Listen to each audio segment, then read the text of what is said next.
Mental retardation. So, mental retardation is a common developmental disorder. In psychiatry, the mental retardation is classified under the child psychiatric disorders. So, before stepping into the disease condition, let me give some introduction part regarding the mental retardation. First one is the synonyms that are being used for mental retardation. So, there are so many terms that are being used, which includes the mental deficiency, mental defectiveness, intellectual disability, mental subnormalities. So these all terms are being used or used as a synonyms for the mental retardation. Next is regarding the ICD-10 classification. Under ICD-10 classification, this mental retardation is being classified from F70 to F79.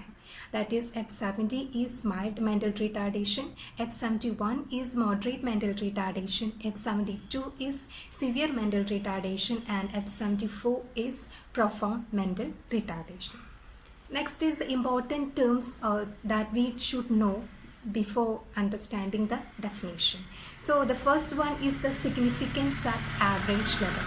So the significant sub-average level means it is the IQ level which is either 70 or below 70. That is known as significant sub-average level. That is, if the child is having the IQ of either 70 or below 70, we will be calling it as the significant sub-average level. The second one is the adaptive behavior.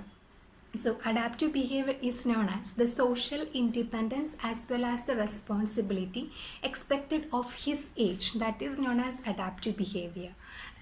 For example, the social independence as well as the social responsibility a 10-year-old child should show. That is known as adaptive behavior. According to the expected age or according to the age of the child, how the child is behaving or how the child is socially independent. So that term is known as the adaptive behavior. Next one is developmental period. So developmental period is the period from the time of conception to till 18th birthday. Okay, from the time of conception till the 18 years of his life or her life is known as the developmental period. Next is the general intellectual functioning. So general intellectual functioning is nothing but it is the result what we are getting after administering an intelligence test. That is, we should know how the intelligence level of the child. So in order to find out that, we need to administer some of the psychological test. So after administering the test, we will be getting some value. So that is known as the general intellectual functioning. So these are the terms that we should know before getting into the definition. So the first one is the significant sub-average level. That is, the IQ level of the child will be either 70 or less than 70. And second one is the adaptive behavior. That is, it is the social independence as well as the responsibility according to the age of the child. And one more thing, that these independence as well as the responsibilities we will be able to see throughout the life period. That is, from the infancy to the adolescent stage. So that is adaptive behavior. According to each stage of life, how the child is adapting or how the child is showing the independency. So that is adaptive behavior. And the developmental period is the time of conception, from the time of conception to till 18 years of life. And the general intellectual functioning is, it is the result what we are obtaining after administering an intelligence test. So these are the four terms that we should understood before getting into the definition on the disease aspect. Now from here onwards, we start with the disease condition. So what is the definition of MR? Mental retardation refers to significantly sub-average general intellectual functioning which result in or associated with concurrent impairments in the adaptive behavior, and that will be manifested during the developmental period. So this is the definition of mental retardation. So by hearing the definition itself, now everyone will be understood that what is mental retardation. So the definition, we have seen that significant sub-average level. So that significant sub-average level is nothing but the child will be having the intelligence level of either 70 or below 70. So that is known as significant sub-average level, and which results in or associated with concurrent impairments in the adaptive behavior. So we have seen that what is adaptive behavior. It is nothing but the social independence as well as the responsibility according to the age of the child. So here what is happening means impairment in the adaptive behavior, that is the child is having impairment in adaptive behavior means the child won't be able to show the social independence as well as the social responsibility according to his or her age. So that is the impairment in adaptive behavior which is manifested during the developmental period. So what is developmental period? From the time of conception till 18 years of life. So that is the developmental period. Okay, so that is known as the mental retardation. So it's clear, it's simple that the child will be having a deficiency in the IQ level. Because of that, the child won't be able to do the social responsibility or not able to do the social not able to live independently, and this we will be manifested throughout the developmental period. So that is known as mental retardation. In short, we can say that mental retardation is the impairment in the cognitive ability, social adaptation as well as behavioral adaptation. So that is known as mental retardation. Next we move on to the epidemiology. So if you are taking into the epidemiology, 3% of the world population is being affected with the mental retardation. When coming to the Indian scenario, 200 million children are affected in India, and coming to the sex ratio, most commonly boys are being affected with the mental retardation. And coming to the mortality rate, if we have seen in the classification, mainly this mental retardation are being classified into 4 types. In that, in the profound as well as the severe cases, the mortality rate is very high because of the associated physical disorders. That is, in both the cases the child will be having one or the other physical disorders. So because of that physical disorders, mortality rate is high in these 2 groups. And coming to the age, this mental retardation we will be able to find out from the age of 2 to 3 years, and it will reach at the peak of 10 to 12 years of age. So that is regarding the epidemiology. That is 3% of the world population is being affected, and coming to the Indian scenario, over 200 million children are being affected with MR. And coming to the sex ratio, boys are more commonly affected. And coming to the mortality rate, the last 2 groups, that is the profound as well as the severe mental retardation. For these 2 groups, mental retardation, this group of mental retarded children, mortality rate is being high because of the associated physical diseases. And coming to the age group, it is clearly we will be able to find out the mental retardation at the age of 2 to 3 years, and at the peak level 10 to 12 years of life. So that's about the epidemiological level. Next we move on to the what all are the etiological factors for the mental retardation. So the etiological factors are mainly classified into 5 groups. The first one is genetic, the second one is prenatal, the third one is perinatal, fourth one is postnatal, and the last one is the environmental. So these are the main factors or the main reasons for the development of MR. So the first one is the genetic factors. So the genetic factors, as we all know, there will be some abnormalities in the genetics that may leads to the formation of some or the other diseases. So in the mental retardation also, the genetic has plays an important role. So what all are the genetic factors that will be acting as a factor for the mental retardation. So under the genetic factors, the first one is the chromosomal disorders, the second one is the metabolic disorders, third one is the cranial malformation, fourth one is the gross diseases of the brain. So these are the main factors that is coming under the genetics. So the first one is chromosomal disorders. So in chromosomal disorders, what is happening means either there will be a slight changes in the chromosome number, or because of deletion of some portion of the chromosomes, these factors will be acting as a factor for the development of MR. That is, either they will be missing of some chromosomes, or they will be missing of some portion of the chromosome. So this will be acting as a factor for the development of MR in the child. For example, Down syndrome. We all know Down syndrome is otherwise known as trisomy 21. So what is happening here is, in trisomy 21, at the 21st pair of chromosome, instead of a pair, they are forming the triplets. That is, instead of 2 chromosomes, they're forming a 3 chromosomes. So this will be acting as a factor for the development of MR in children. And the second one is the Fragile X syndrome. Here also the same thing. There will be the formation of triplets in the chromosomes, or So because of that it will be acting as a factor, or the other reason what they are saying as repeated mutation of X chromosome. So that here what is happening means for a normal persons there will be repeat mutation of 29 times of the mutation of chromosomes will be happening, but whereas in case of Fragile X syndrome these children will be having repeated mutation of nearly 700 times. So because of this repeated mutation of nearly 700 times, what is happening means this will be interfering with the production of FMR1 protein, which is essential for the functioning of the brain. So if there is interference in the production of this protein, the brain function won't be taking place, so it will be acting as a factor for the development of mild to moderate mental retardation.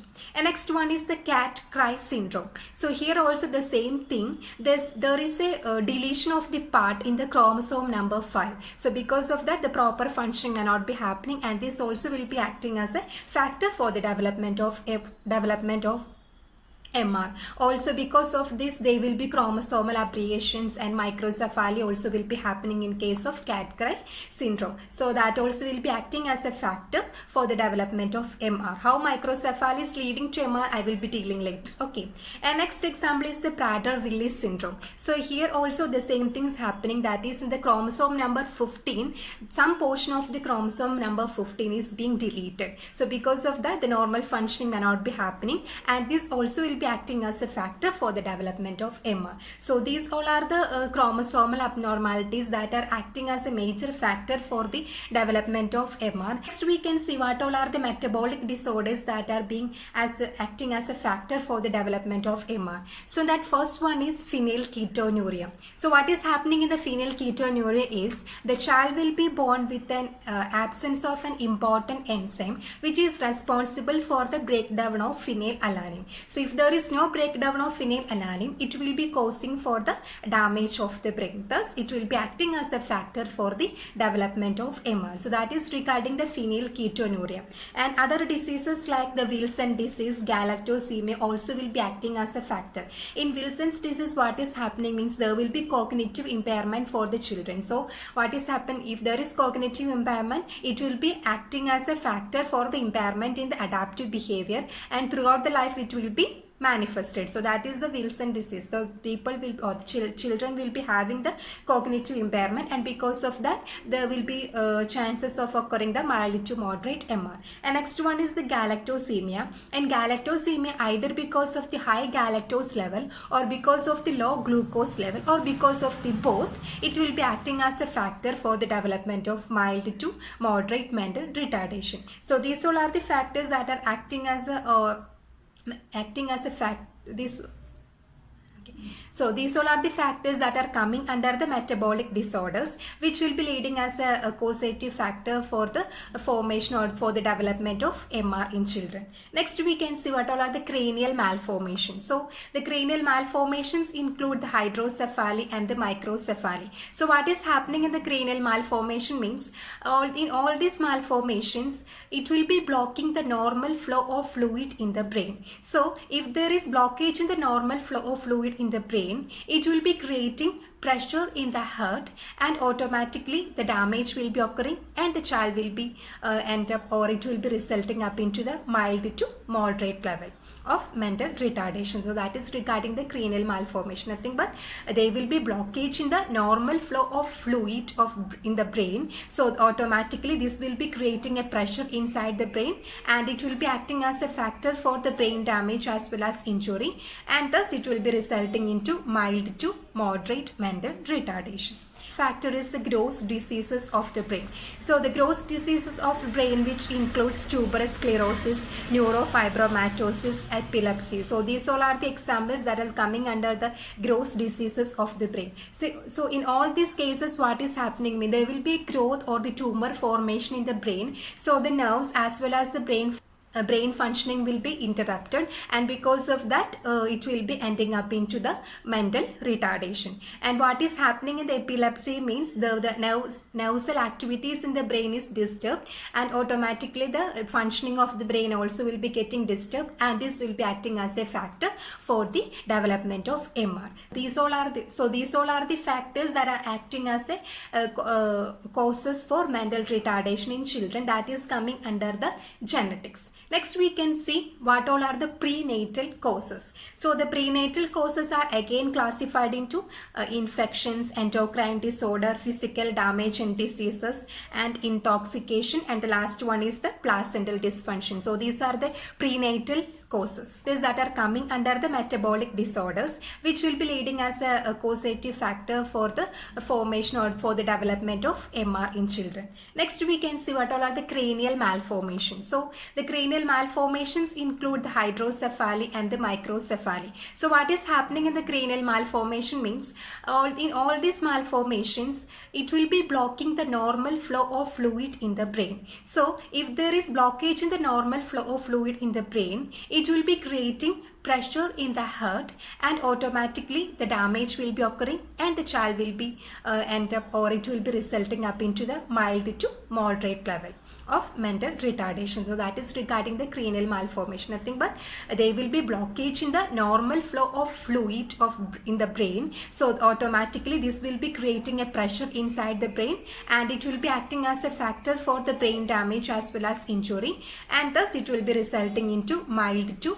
moderate mental retardation. Factor is the gross diseases of the brain. So the gross diseases of the brain, which includes tuberous sclerosis, neurofibromatosis, epilepsy. So these all are the examples that are coming under the gross diseases of the brain. So in all these cases, what is happening? There will be growth or the tumor formation in the brain. So the nerves as well as the brain functioning will be interrupted, and because of that it will be ending up into the mental retardation. And what is happening in the epilepsy means the nerve cell activities in the brain is disturbed, and automatically the functioning of the brain also will be getting disturbed, and this will be acting as a factor for the development of MR. Are the factors that are acting as a causes for mental retardation in children, that is coming under the genetics. Next we can see what all are the prenatal causes. So the prenatal causes are again classified into infections, endocrine disorder, physical damage and diseases,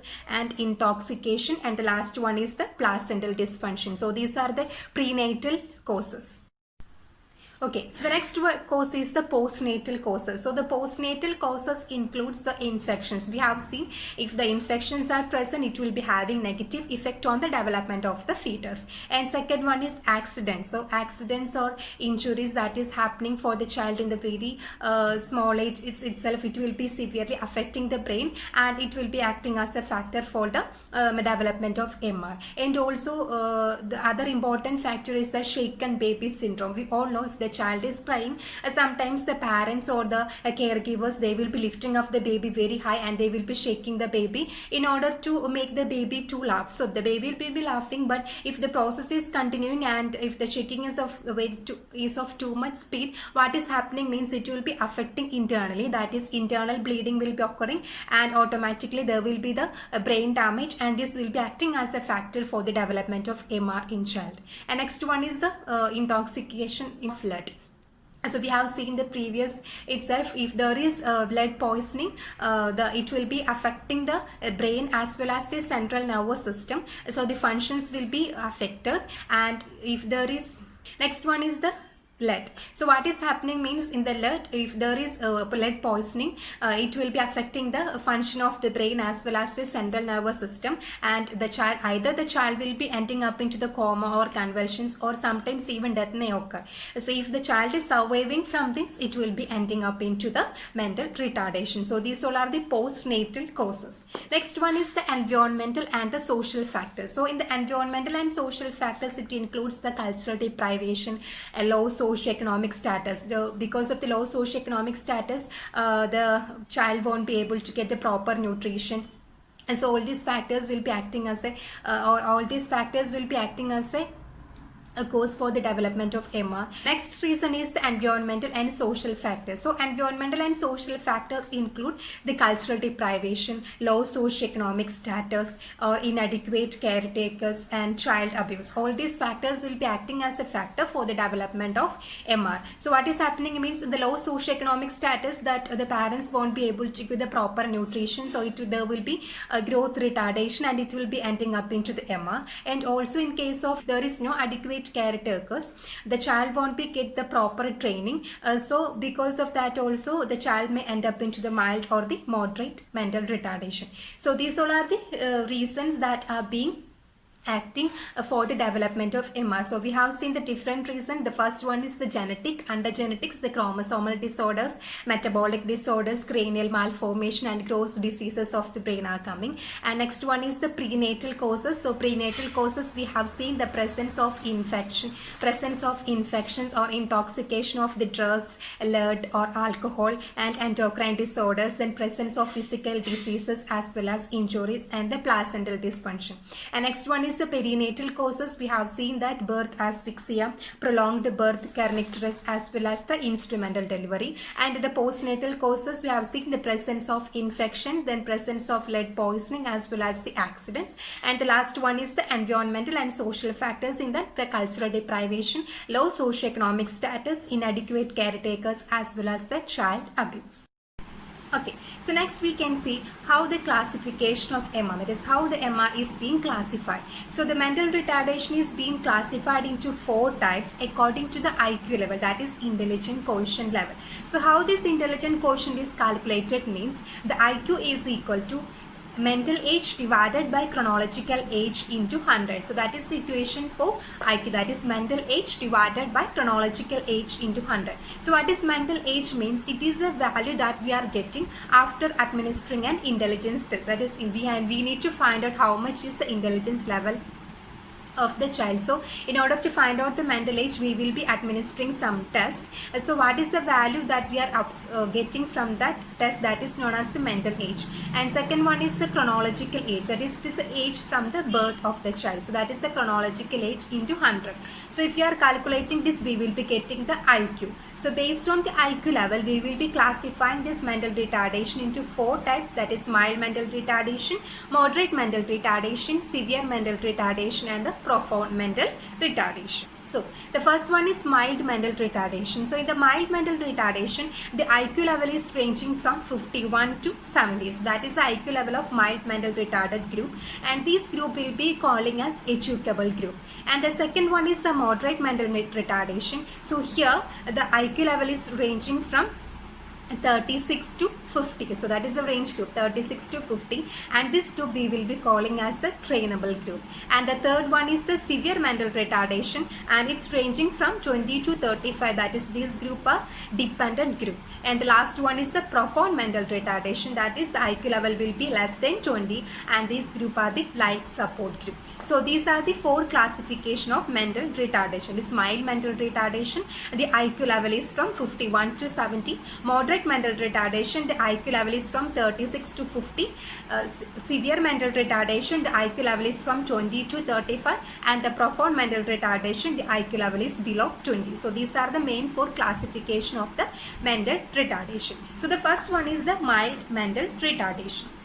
So we have seen that the mild mental retardation group are the educable group. That is, we can give education up to 6th grade of level. So that is the educable group, and it is the most common type of mental retardation, which accounts for nearly 85 to 90%. That is, most of the cases are coming under this mild mental retardation group. And what is the thing is that they will be having only minor impairment in the sensory as well as the motor area. So this group are educable group. So because of that also they will be able to live independently with the help of some social as well as the community support. So that is about the mild mental retardation. The second one is the moderate mental retardation. So the moderate mental retardation group are trainable group. That is, we can give a proper training to them for doing their work as well as for doing the self-care activities. So if you are giving proper training, they will be able to follow that and they will be able to do that in the life also. So this group also will be able to live independently with minimal social as well as the community support. And these, if you're seeing the cases, nearly 10% of the people are affected with this moderate mental retardation. And third one is the severe mental retardation. So these group are dependent group. That is, only the basic self-care activities only they are able to do. For remaining all the activities, they need to depend on others. That is, they need high supervision for doing all the activities. But in a structured community, or the basic things they will be able to do if you are giving the proper training. And also these are the moderate mentally retarded group. And what is the other thing is that for this group we have seen the epidemiology, the associated physical diseases are common. So because of this, mortality rate is high for this moderate for this severe mentally retarded group. Next one is the profound mental retarded group. That is, the IQ level is less than 20. We have seen that they need the life support. That is, throughout their life, for doing the entire activities, they need support from the others. Then only they will be able to live. So that is about the profound mental retarded group. And this group, if you are observing that the developmental milestones will be markedly delayed and they won't be having any communication skill, all those that in the severe case, in the severe mental retarded group also, the developmental milestones will be retarded. So in both these cases, physical disorders are present, and because of this presence of physical disorder, mortality rate is high for these two groups. So that is about the classification of mental retardation. That is, mainly it is classified into 4 types: mild, moderate, severe and profound. The mild group is educable, the moderate group is trainable, severe group is dependent, and the fourth one is profound group, that is life support group. So that's all about the classification. You can see what all are the signs and symptoms of mental retardation. So the signs and symptoms include, the first one is failure to achieve the developmental milestone. So in all the cases of mental retardation, they will be having the difficulties for the achievement of the developmental milestone. If you're taking one by one, that is for the mild and moderate group, they will be achieving the developmental milestone, but they will be having some of the difficulties. But if you're coming to the profound as well as in the severe cases, they will be having severe retardation in the developmental for achieving the developmental milestone. The second one is deficiency in the cognitive function. It is nothing but they won't be able to follow our commands. For the mild and moderate, it will be okay, but for the severe and profound group, they are not able to follow our commands. And third one is reduced ability to learn or to meet the academic demands. We all know in the 4 group also, they are having the reduced ability in the academic performances. That is, for the mild group, we will be able to educate only up to 6th level. For the moderate group, we will be able to educate only up to the primary level. But for the severe and as well as for the profound, we won't be able to give any education, or the academic activities will be absent for those 2 groups. And the next one is they will be having the physical disorders. That is, we have seen in the epidemiology that because of the associated physical disorders, the mortality rate is high for the profound as well as for the severe mentally retarded group. So the physical disorders are common for this group. And the next one is they will be having the presence of seizures. And the next one is they will be having always the acting out behavior. That is, whatever we are saying, or if they are sitting normally also, at some they will be showing the acting out behavior. And next one is lack of curiosity. Whatever they are seeing also, they won't having any curiosity at all. We all know, for a child, if the child is seeing something new, the child will be so curious to know what is that. But for the child who are affected with mental retardation, they won't be having any curiosity. What all things they are seeing, or like a normal way, they will be seeing that. And the last one is they will be having this low self-esteem, and also they will be having depression. So these all are the signs and symptoms that we will be able to see for a mentally retarded or a child. Next we can see how we will be able to diagnose the mental retardation. So the diagnosis we can done mainly through the history collection, physical examination, neurological examination, then by doing the different types of investigations, as well as by doing the psychological test. So first one is the history collection. The history collection, we need to get the history from the parents as well as from the caretakers regarding the developmental milestone, how the developmental milestone of the child. So sometimes they will be having the some difficulties for the developmental milestone, whereas in the severe as well as in the profound group, they will be having severe for achieving the developmental milestone. Okay, next we can see the diagnosis of mental retardation. So the diagnosis include the history collection, physical examination, different types of investigation, as well as the psychological test. So first one is history collection. So we will be collecting the history from the parents as well as from the caretakers regarding the development of their milestone. That is whether the child had any difficulties for achieving the developmental milestone. And other part is that from the teachers also we will be collecting the history regarding their academic performances. So these all will be coming under the history collection. The second one is physical examination. So the physical examination we will be able to find out whether the child had any cranial malformations like the hydrocephaly, microcephaly, and also whether the child is having any chromosomal disorder, that is for the Down syndrome as well as for the Fragile X syndrome.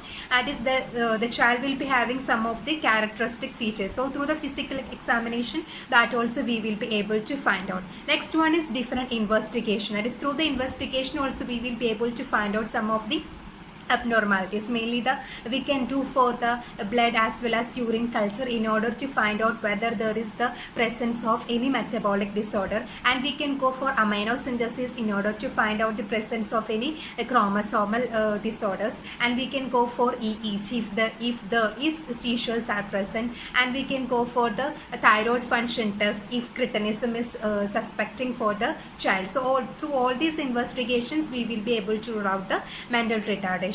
And the last one is the psychological test. So various psychological tests are also being used in order to find out the intelligence level of the child. Stanford Binet intelligence scale as well as Wechsler intelligence scale for children. So these are the commonly used psychological tests in order to find out the intelligence level in the child. So these all are the different ways that are being used in order to diagnose the mental retardation.